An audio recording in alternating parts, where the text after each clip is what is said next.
وسلم على رسوله الكريم أما بعد فقد قال الله تبارك وتعالى في القرآن المجيد والفرقان الحميد أعوذ بالله من الشيطان الرجيم بسم الله الرحمن الرحيم ومن يطع الله والرسول فأولئك مع الذين أنعم الله عليهم من النبيين والصديقين والشهداء والصالحين وحسن أولئك رفيقا صدق الله مولانا العظيم وصدق رسوله النبي الأمين الكريم ونحن على ذلك لمن الشاهدين والشاكرين والحمد لله رب العالمين۔ ایک مرتبہ درود شریف پڑھیں۔ اللہم صلی علی سیدنا نبینا مولانا محمد عدد ما فی علم اللہ صلاۃ دائمۃ بدوام ملک اللہ وعلی آلہ واصحابہ اجمعین۔ ایک مرتبہ اور نبی اور آل نبی پر درود شریف پڑھیں۔ اللہم صلی علی سیدنا نبینا مولانا محمد عدد ما فی علم اللہ صلاۃ دائمۃ بدوام ملک اللہ وعلی آلہ واصحابہ اجمعین۔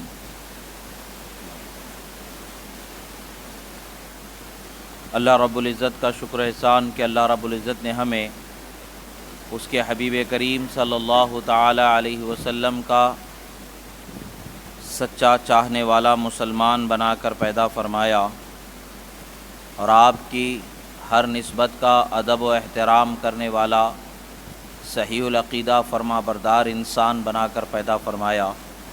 یہ اللہ رب العزت کا بے پناہ کرم ہے کہ اس نے ہم پر بے پناہ انعام فرمایا۔ ہدایت کا مل جانا یہ سب سے بڑی نعمت ہے، یہ ہر ایک کے لیے میسر نہیں ہے، خدا جسے چاہتا ہے اسی پر یہ انعام فرماتا ہے۔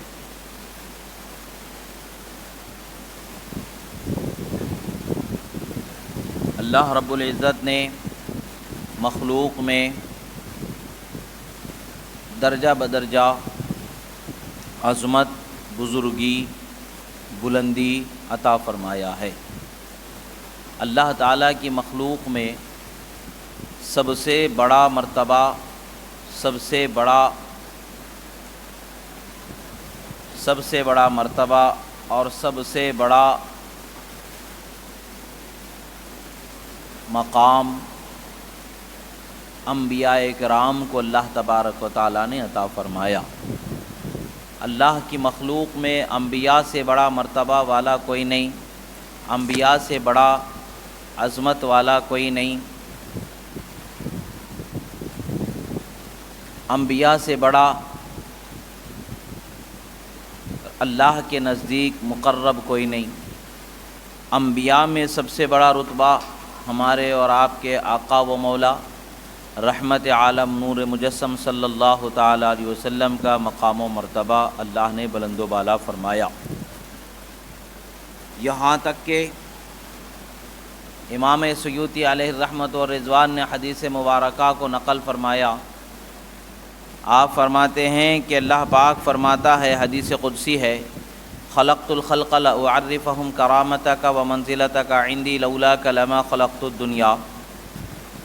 اے میرے حبیب، میں نے تمام مخلوق کو اسی لیے پیدا فرمایا تاکہ آپ کا مقام و مرتبہ میرے نزدیک کتنا بلند و بالا ہے وہ دکھایا جائے۔ اگر یہ مقصود نہیں ہوتا، اگر آپ کا مقام و مرتبہ دکھایا جانا مجھے منظور نہیں ہوتا تو میں کسی کو پیدا ہی نہیں فرماتا۔ تمام مخلوق میں سب سے بڑا مرتبہ اللہ تبارک و تعالیٰ نے انبیاء کا بنایا اور انبیاء میں سب سے بڑا مرتبہ اس کے حبیب کریم صلی اللہ تعالیٰ علیہ وسلم کا بنایا۔ اہل سنت کا یہی عقیدہ ہے کہ انبیاء اللہ کی مخلوق میں سب سے بلند و بالا مرتبے والے ہیں، ان کا مقام و مرتبہ کوئی پا ہی نہیں سکتا۔ انبیاء سب سے مستثنیٰ ہیں، سب سے الگ ہیں، سب سے جدا ہیں، ان کے مقام و مرتبے کو اللہ تبارک و تعالیٰ نے بہت ہی بلند و بالا فرمایا ہے۔ کوئی ولی، کوئی بھی شخص جو غیر نبی ہے وہ انبیاء کے مقام و مرتبے کو پہنچ ہی نہیں سکتا، خواہ وہ کتنے بڑے درجے کا ولی ہی کیوں نہ ہو، خواہ وہ کتنے بڑے درجے کا ہی کوئی اللہ کا مقرب بندہ ہی کیوں نہ ہو، وہ انبیاء کے درجے کو نہیں پہنچ سکتا۔ انبیاء کرام کے بعد جو سب سے بڑا درجہ ہے وہ اعلیٰ طبقہ کے ملائکہ مقربین کا ہے۔ مخلوق میں انبیاء کرام کا سب سے بڑا درجہ ہے، پھر انبیاء کرام کے بعد اعلیٰ درجے کا ملائکہ مقربین کا ایک طبقہ ہے جو اس مقام پر ہیں کہ انبیاء کے بعد مخلوق میں اعلیٰ درجے کے ملائکہ مقربین جو ملائکہ ہیں ان کا مقام و مرتبہ ہے، جیسا کہ حضرت جبرائیل، حضرت میکائیل، حضرت اسرافیل، حضرت عزرائیل اور عرش اٹھانے والے فرشتے، جو عرش اٹھائے ہوئے ہیں فرشتے، ان فرشتوں کا مرتبہ ہے۔ اور اللہ تبارک و تعالیٰ کے پیغمبروں کے بعد سب سے بڑا درجہ ان ملائکہ کا ہے جو مقربین ہیں۔ ان ملائکہ مقربین کا مقام و مرتبہ سب سے بلند و بالا ہے۔ اب انسان میں اگر دیکھا جائے تو انبیاء کے بعد سب سے بڑا درجہ صحابہ کرام رضوان اللہ علیہم اجمعین کا ہے۔ انبیاء کے بعد صحابہ کرام ہیں۔ یہاں پر اس بات کو ذہن میں رکھنا چاہیے کہ صحابہ ہر وہ شخص ہے جو اللہ کے رسول کو ایمان کی حالت میں جس نے دیکھا اور ایمان پر اس کا خاتمہ ہو گیا، وہ صحابی رسول ہے۔ اس کا مقام و مرتبہ مخلوق میں انبیاء کرام کے بعد اگر دیگر مخلوق میں انسانوں میں اگر دیکھا جائے تو وہ صحابہ کرام کا درجہ ہے۔ صحابہ کرام میں اہل بیت اطہار بھی شامل ہیں، حضرت خاتون جنت حضرت فاطمہ زہرا، حضرت مولا علی اور حضرت رسول اکرم صلی اللہ علیہ وسلم کے ازواج مطہرات بھی شامل ہیں۔ اس میں دیگر اہل بیت اطہار بھی شامل ہیں اور دیگر ان کے علاوہ جو دوسرے اہل بیت سے جدا جو صحابہ ہیں وہ سب اس میں شامل ہیں، سب کو صحابہ میں شمار کیا جاتا ہے۔ اب اس کے اندر سب سے بڑا درجہ اگر ہے تو پھر صحابہ کرام میں سب سے بڑا درجہ ہے اگر تو وہ پھر عشرہ مبشرہ کا ہے، اور عشرہ مبشرہ میں خلفائے راشدین کا ہے۔ یہ مقام و مرتبہ سب سے بلند و بالا یہ اہل سنت کے نزدیک ہے۔ عشرہ مبشرہ کنہیں کہا جاتا ہے؟ وہ 10 صحابہ کرام ہیں جن کو رسول اللہ صلی اللہ علیہ وسلم نے دنیا ہی میں جنتی ہونے کی بشارت عطا فرما دی۔ وہ 10 صحابہ کرام میں سے 4 تو خلفائے راشدین ہیں، حضرت ابوبکر صدیق، حضرت عمر فاروق، حضرت عثمان غنی، حضرت مولا علی رضی اللہ تعالی عنہم، اور پھر اس کے بعد حضرت عبد الرحمن ابن عوف، حضرت سعد ابن ابی وقاص، حضرت زبیر، حضرت طلحہ اور حضرت ابو عبیدہ ابن الجراح اور حضرت سعید ابن زید رضی اللہ تعالی عنہم اجمعین۔ یہ صحابہ کرام ہیں جو 10 صحابہ ہیں کہ جن کو اللہ کے رسول صلی اللہ علیہ وسلم نے یقینی طور پر جنتی ہونے کی بشارت عطا فرمائی۔ ان کے علاوہ بھی بہت سارے صحابہ کرام ہیں جن کو رسول اللہ صلی اللہ تعالی علیہ وسلم نے جنت کی بشارت سنائی ہے، مگر یہ عشرہ مبشرہ وہ ہیں کہ جن کے بشارت کو تواتر کے ساتھ روایت فرمایا گیا ہے، لہٰذا یہ سب سے بڑا درجہ صحابہ کرام میں رکھنے والے ہوئے، اور ان میں سب سے بڑا درجہ خلفائے راشدین کا، حضرت ابوبکر صدیق و عمر فاروق و عثمان غنی رضی اللہ تعالی عنہم اجمعین کا۔ یہ ہمارا اہل سنت کا عقیدہ ہے۔ اہل سنت کے اس عقیدے میں کوئی جھول نہیں ہے۔ الحمدللہ ہم سلفاً و خلفاً اکابرین جو 1400 سال سے اس چیز پر چلے آ رہے ہیں اسی پر قائم ہیں۔ الحمدللہ اللہ کا شکر ہے کہ اللہ تبارک و تعالیٰ نے ہمیں یہ نعمت عظیمہ عطا فرمائی کہ اللہ نے ہمیں حق قبول کرنے کی توفیق عطا فرمائی۔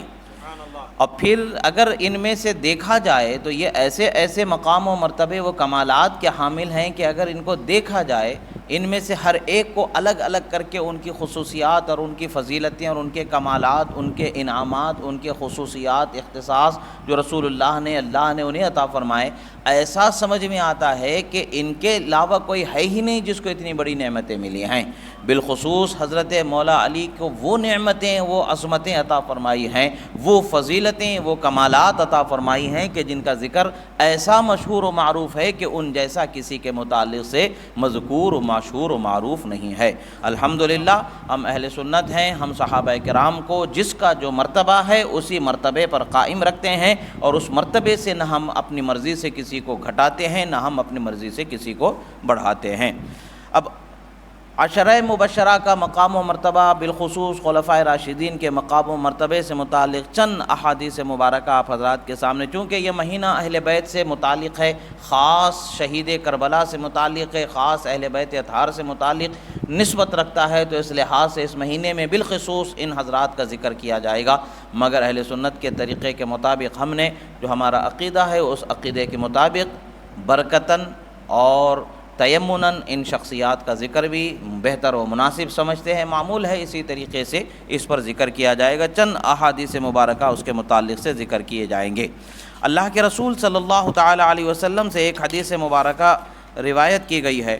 حضرت ابو ہریرہ رضی اللہ تعالی عنہ روایت فرماتے ہیں کہ آپ فرماتے ہیں کہ ان رسول اللہ صلی اللہ تعالی علیہ وسلم کان علی حراء ہوا و ابو بکر و عمر و عثمان و علی و طلحہ و زبیر فتحرکت الصخرہ فقال رسول اللہ صلی اللہ علیہ وسلم اہدأ فما علیک الا نبی او صدیق او شہید۔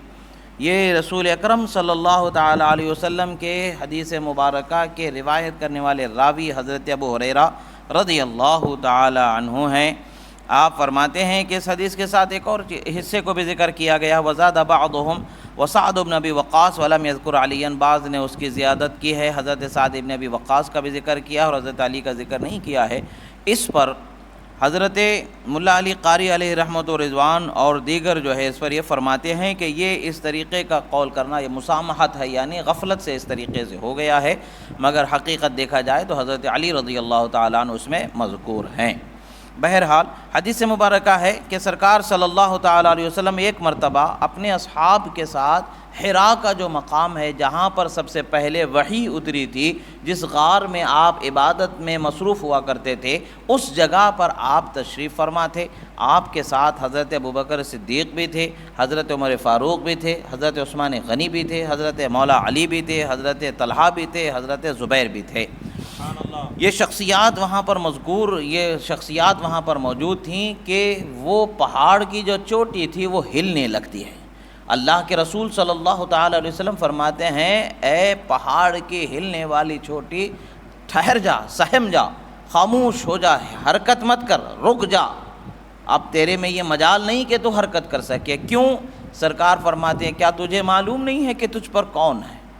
نبی ہیں یا پھر صدیق ہیں یا پھر شہید ہیں، یہ سب تیرے اوپر سوار ہیں، تو ہل رہی ہے۔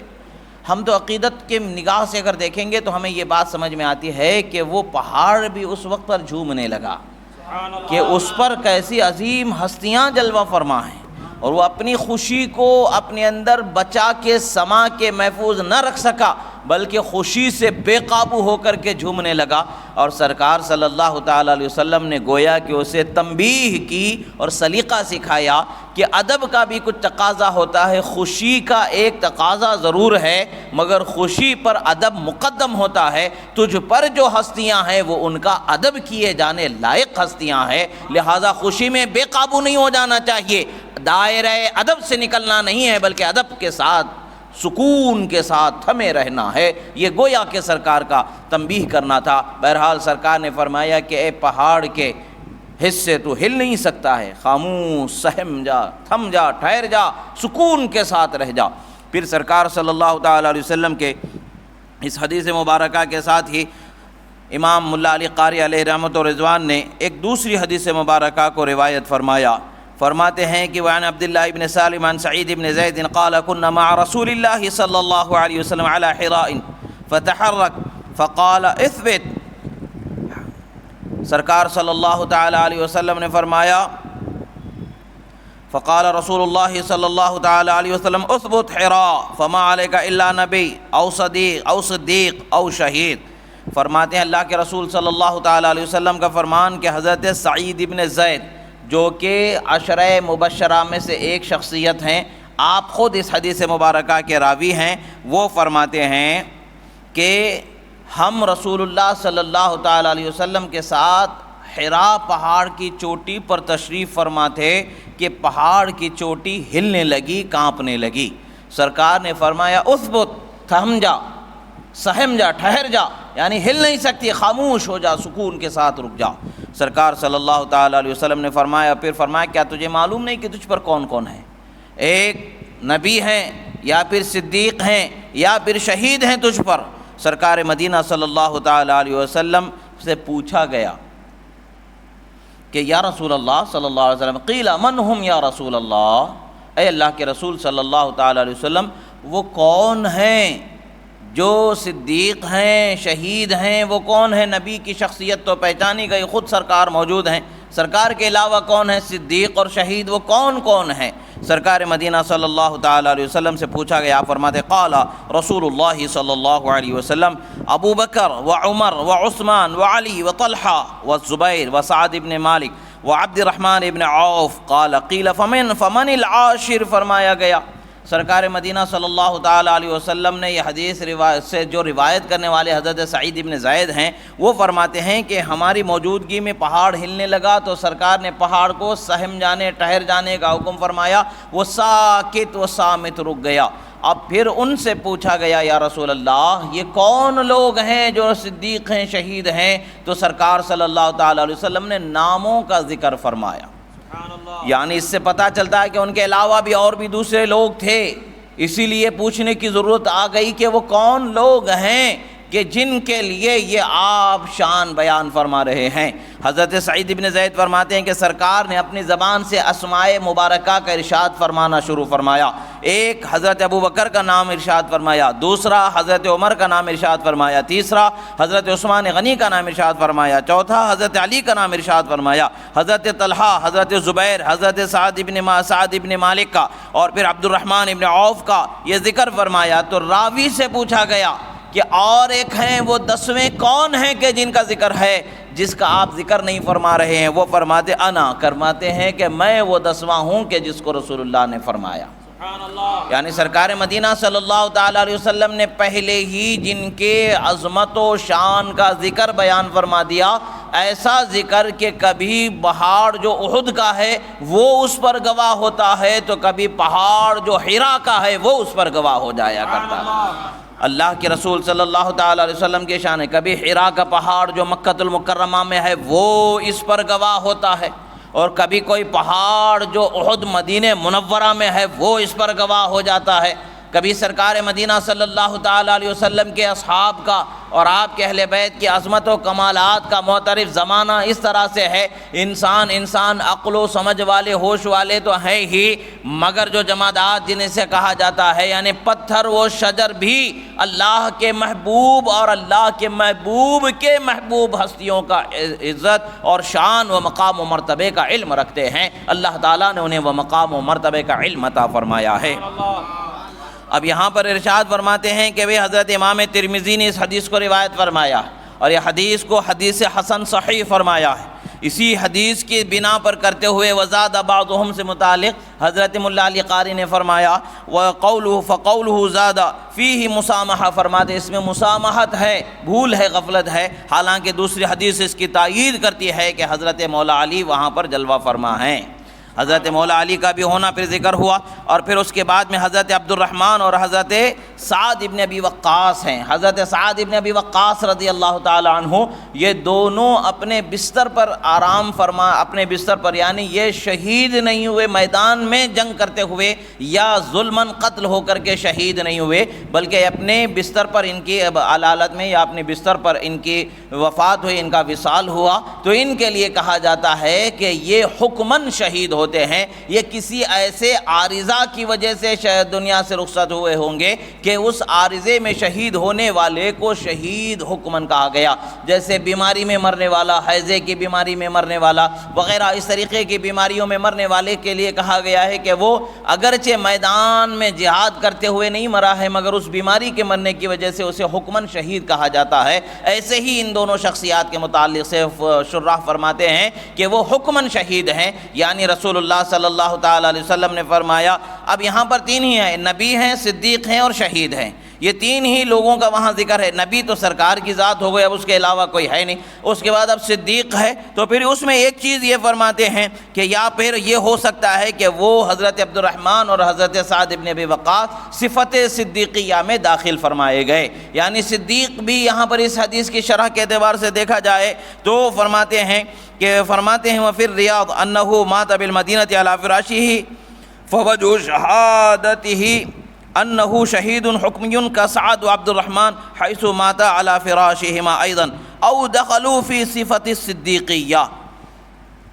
ولا بعد فیہ فإنہ قال تعالی، فرماتے ہیں اب یہاں پر سرکار مدینہ صلی اللہ تعالیٰ علیہ وسلم کے اصحاب کی عظمت کو بیان کرتے ہوئے فرماتے ہیں یہاں تو پھر یا تو حضرت عبد الرحمن اور حضرت سعد ابن ابی وقاص یہ صدیقیت کے زمرے میں داخل کر دیے گئے شہید، باقی کے جتنے ہیں سب کے سب شہید ہوئے، حضرت ابو بکر سے لے کر کے حضرت طلحہ حضرت زبیر تک کے یہ سب کے سب شہید ہو گئے ہیں، ان لوگوں کو شہداء میں شمار کیا گیا ہے۔ حاصل یہ حدیث مبارکہ کا مفہوم یہ سمجھ میں آتا ہے کہ سرکار کے علاوہ دو طبقے کے یعنی دو طرح کے صحابہ کرام وہاں جلوہ فرما تھے، ایک وہ جو صف صدیقیت میں آتے تھے، ایک وہ جو صف شہداء میں آیا کرتے تھے، ان دونوں کے علاوہ اس پہاڑ پر نہیں تھا۔ مطلب یہ سمجھ میں آتا ہے کہ اللہ کے رسول صلی اللہ تعالیٰ علیہ وسلم نے اپنے صحابہ کرام کا ہر اعتبار سے ان کی عظمت اور بلندی کا ذکر فرمایا اور بتا دیا انسان تو انسان ہے، پتھروں کو بھی آپ نے بتا دیا کہ یہ میرے صحابہ ہیں کہ جن کی تعظیم تمہارے لیے ضروری کرنی ہے۔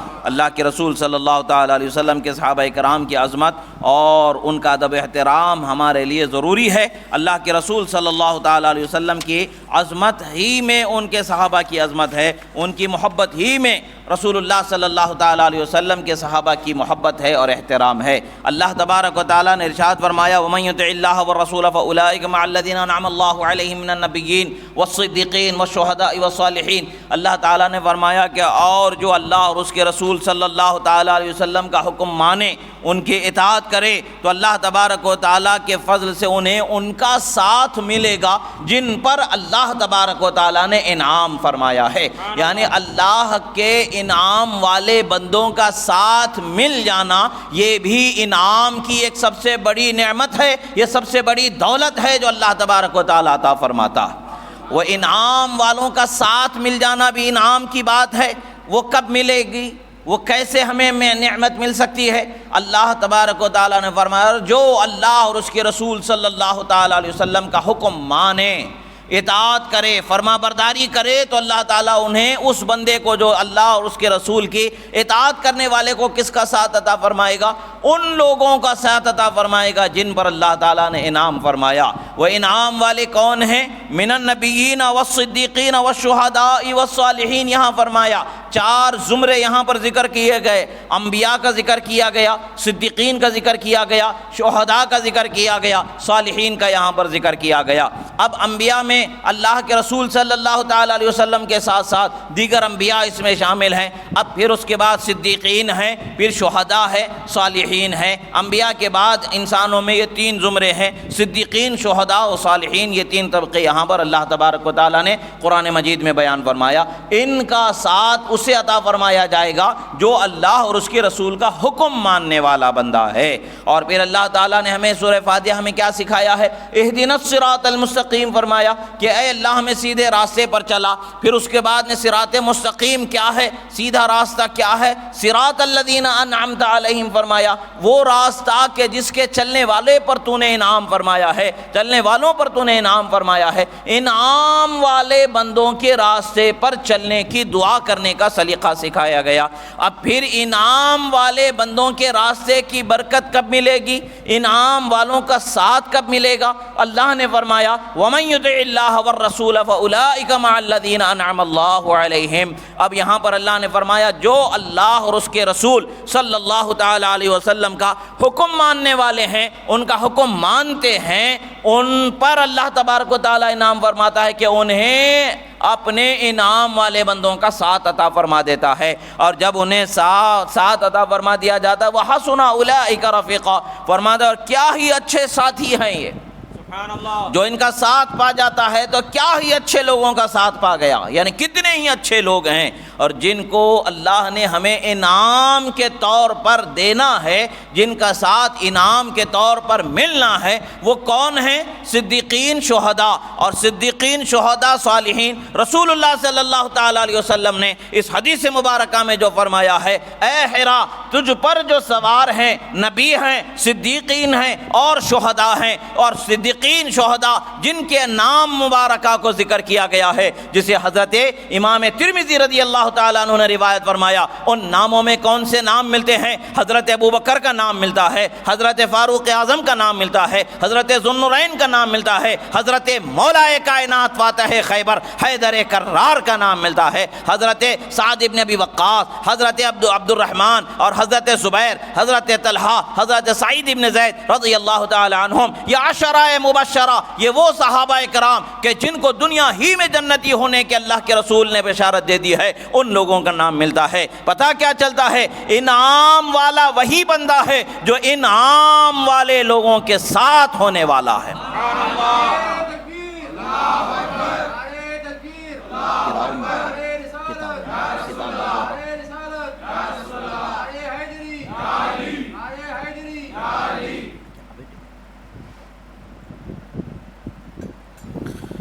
اللہ کے رسول صلی اللہ تعالیٰ علیہ وسلم کا فرمان ہے، حضرت عمر فاروق رضی اللہ تعالیٰ عنہ روایت فرماتے ہیں کہ اللہ کے رسول صلی اللہ تعالیٰ علیہ وسلم کے بعد عظمت والے اور بزرگی والے جو صحابہ کا وہ ذکر کرتے ہیں، ان صحابہ کرام میں سے ذکر فرماتے ہیں ما احد احق بهذا الامر من هؤلاء النفر الذين توفي رسول اللہ صلی اللہ علیہ وسلم وهو عنهم راض۔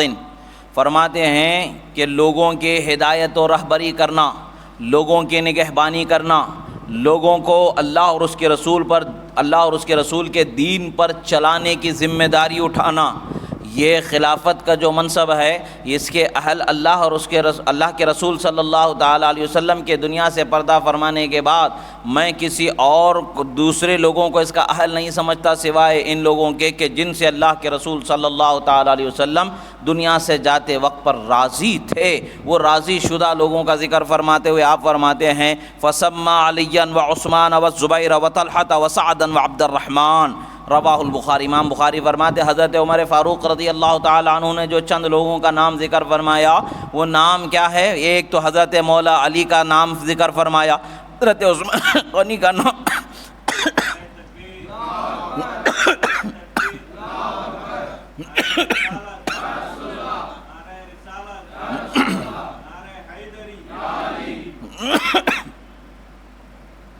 حضرت عثمان غنی رضی اللہ تعالی عنہ کا ذکر فرمایا، حضرت زبیر کا، حضرت طلحہ کا، حضرت سعد بن ابی وقاص کا، حضرت عبد الرحمن ابن عوف رضی اللہ تعالی عنہم کا ذکر فرمایا۔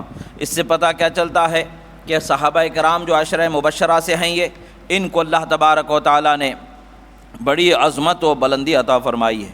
حضرت طلحہ رضی اللہ تعالیٰ عنہ کا حال یہ تھا کہ احد کے دن رسول اللہ صلی اللہ تعالیٰ علیہ وسلم کی حفاظت کرتے ہوئے آپ کے جسم مبارک پر کثیر زخم آئے تھے۔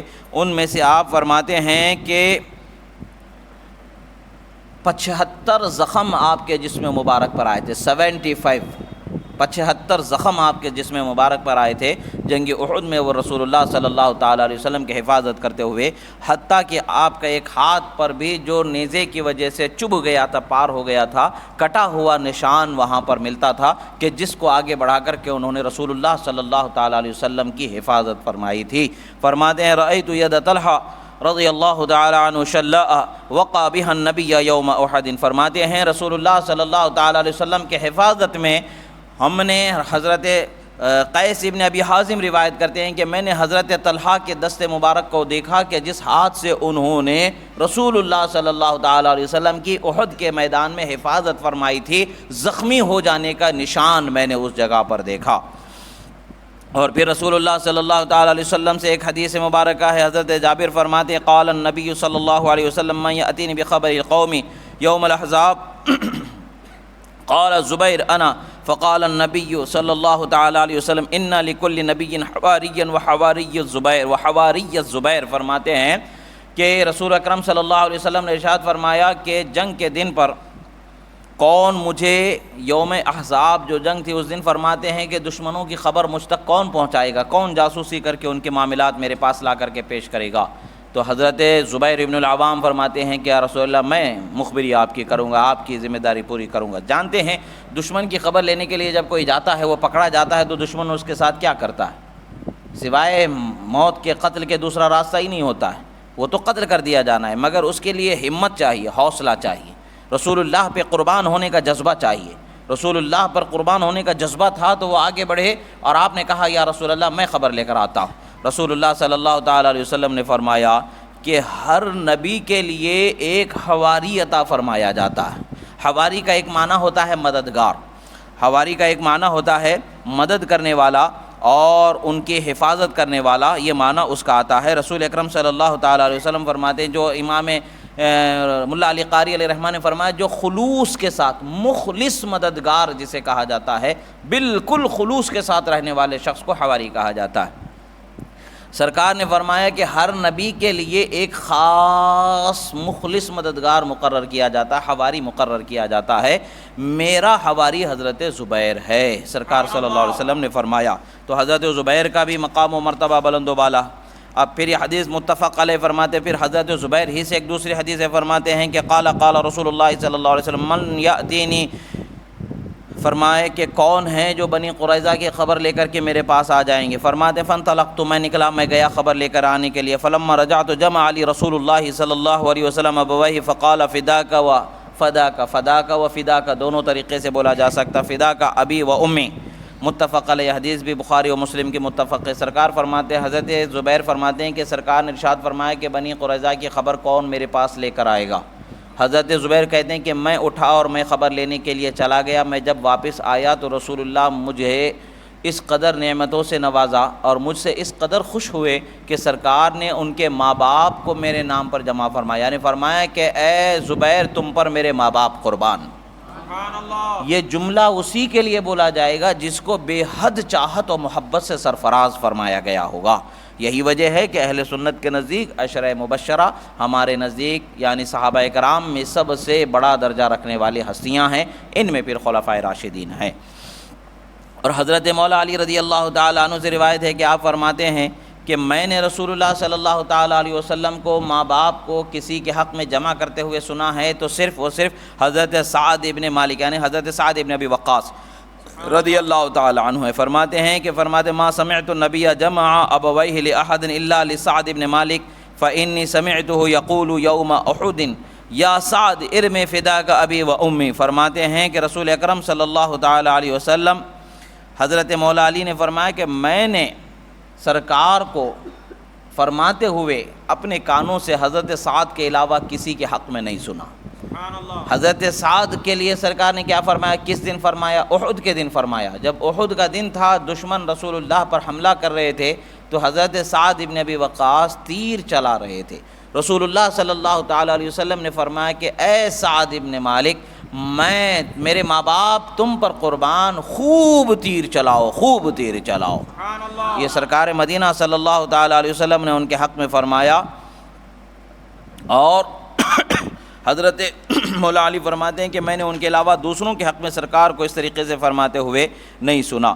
پھر وعن سعد بن ابی وقاص قال انی لاول العرب رما بسهم فی سبیل اللہ۔ فرماتے ہیں اور میں سب سے پہلا وہ انسان ہوں، حضرت سعد بن ابی وقاص فرماتے ہیں کہ پورے مسلمانوں میں، اسلام میں سب سے پہلا میں وہ عرب شخص ہوں جو فی سبیل اللہ یعنی اللہ کی راہ میں جو سب سے پہلے تیر چلانے کی جو سعادت مجھے حاصل ہے وہ میں ہوں۔ یعنی نہ حضرت ابوبکر صدیق نے چلایا، نہ عمر فاروق نے، نہ عثمان غنی نے، نہ حضرت مولا علی نے، نہ اور دیگر اصحاب نے۔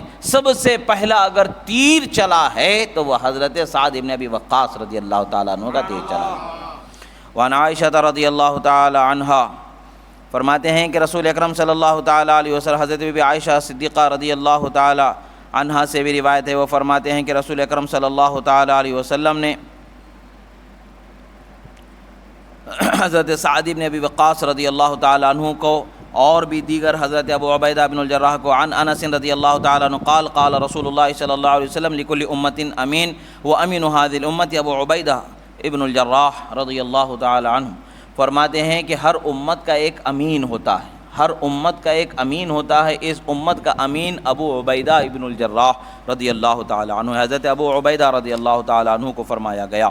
اسی طریقے سے سرکار مدینہ صلی اللہ تعالیٰ علیہ وسلم نے ارشاد فرمایا کہ اگر میرے بعد خلافت کا مستحق کوئی ہے تو وہ کون کون لوگ خلافت کے مستحق ہو سکتے ہیں۔ ان میں ذکر فرمایا حضرت بی بی عائشہ صدیقہ رضی اللہ تعالیٰ عنہ سے کہ وہ روایت فرماتی ہیں کہ سرکار نے فرمایا کہ رسول اکرم صلی اللہ تعالیٰ علیہ وسلم کی بارگاہ میں اس امر خلافت کا مستحق کون تھے؟ تو قالت ابو بکر، حضرت ابو بکر صدیق، پھر اس کے بعد کون؟ قالت عمر، اس کے بعد حضرت عمر فاروق رضی اللہ تعالی عنہم ہیں، پھر اس کے بعد کون حقدار ہیں؟ تو حضرت ابو عبیدہ ابن الجراح رضی اللہ تعالی عنہ کا بھی نام آتا ہے۔ یعنی عشرہ مبشرہ یہ وہ عظیم ہستیاں ہیں صحابہ کرام کے کہ جن کی عظمت و مرتبے کا اندازہ ہم اور آپ کسی طریقے سے لگا ہی نہیں سکتے ہیں۔ اللہ تبارک و تعالیٰ نے انہیں بہت بلند و بالا مقام و مرتبہ عطا فرمایا ہے۔ اسی طریقے سے حضرت عبد الرحمن ابن عوف رضی اللہ تعالی عنہ سے روایت ہے کہ آپ فرماتے ہیں کہ رسول اکرم صلی اللہ تعالی علیہ وسلم نے ارشاد فرمایا کہ قال ابو بکر فی الجنہ وعمر فی الجنہ وعثمان فی الجنہ وعلی فی الجنہ وطلحۃ فی الجنہ والزبیر فی الجنہ وعبد الرحمن ابن عوف فی الجنہ وسعد بن ابی وقاص فی الجنہ وسعید بن زید فی الجنہ وابو عبیدہ ابن الجراح فی الجنہ۔ امام ترمذی نے اس حدیث مبارکہ کو روایت فرمایا ہے کہ رسول اکرم صلی اللہ تعالی علیہ وسلم نے 10 لوگوں کے نام جو ذکر فرمائے وہ حضرت عبد الرحمن ابن عوف روایت فرماتے ہیں کہ سب سے پہلے رسول اللہ صلی اللہ علیہ وسلم نے حضرت ابو بکر صدیق کا نام ذکر فرمایا، عمر فاروق کا نام ذکر فرمایا، عثمان غنی کا نام ذکر فرمایا، مولا علی کا نام ذکر فرمایا، حضرت طلحہ کا، حضرت زبیر کا، حضرت عبد الرحمن ابن عوف کا، حضرت سعد ابن ابی وقاص، حضرت سعید ابن زید، حضرت ابو عبیدہ ابن الجراح رضی اللہ تعالی عنہم اجمعین۔ ان صحابہ کرام کے مقام و مرتبے کا ذکر فرما کر کے ہمیں یہ بتا دیا کہ یہ وہ لوگ ہیں جو یقینی طور پر جنت میں جانے والے ہیں، یقینی طور پر یہ لوگ جنت میں جانے والے ہیں۔ اب صحابہ کرام رضوان اللہ تعالی علیہم اجمعین کے یہ جو 10 نام ہیں ہم میں سے ہر ایک انسان کو یاد ہونے چاہیے، ہم میں سے ہر ایک انسان کو یاد ہونے چاہیے تاکہ ہم اپنے بچوں کو یہ سمجھا سکیں، بتا سکیں صحابہ کرام کے یہ 10 لوگوں کی وہ عظیم جماعت ہے جو یقینی طور پر جنت میں جانے والے بھی ہیں، اور انبیاء کرام کے بعد انسانوں میں اگر سب سے بڑا مرتبہ اگر کسی کو ہے تو یہی وہ 10 لوگ ہیں جن کو سب سے بڑا مرتبہ وہ درجہ اللہ تبارک و تعالیٰ نے عطا فرمایا ہے۔ ان چیزوں کو یاد رکھنا چاہیے، ان ناموں کو یاد رکھنا چاہیے۔ 4 تو خلفائے راشدین ہیں، حضرت ابو بکر صدیق، عمر فاروق، عثمان غنی، حضرت مولا علی، یہ نام تو ہمیں برابر یاد رہتے ہیں۔ اس کے بعد پھر 6 نام ہیں جن کو ہمیں یاد رکھنا ہے۔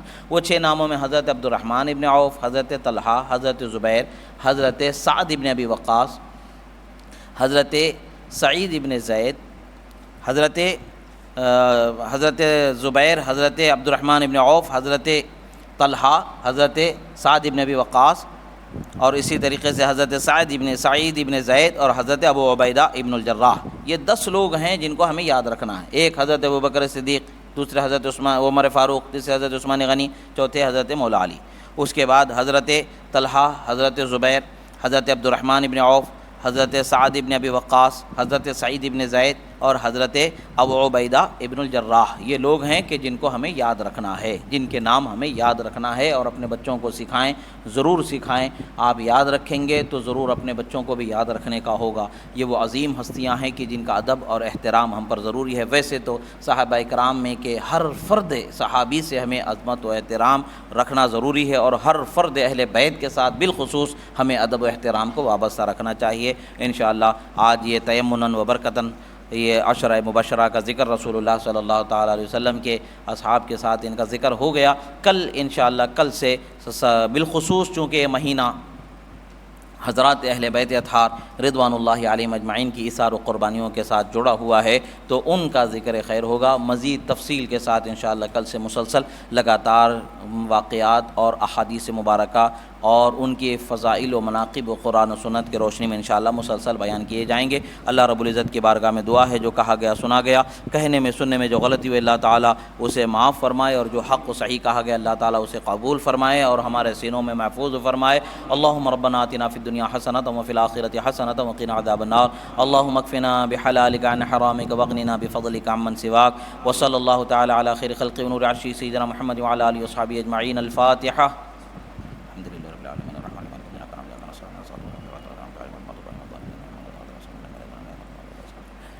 قال الله تعالى في شان حبيب إن الله وملائكته يصلون على النبي يا أيها الذين آمنوا صلوا عليه وسلموا تسليما اللهم صل على سيدنا نبينا مولانا محمد عدد ما في علم الله صلاة دائمة بدوام ملك الله وعلى آله وأصحابه أجمعين سبحان ربك رب العزة عما يصفون وسلام على المرسلين والحمد لله رب العالمين.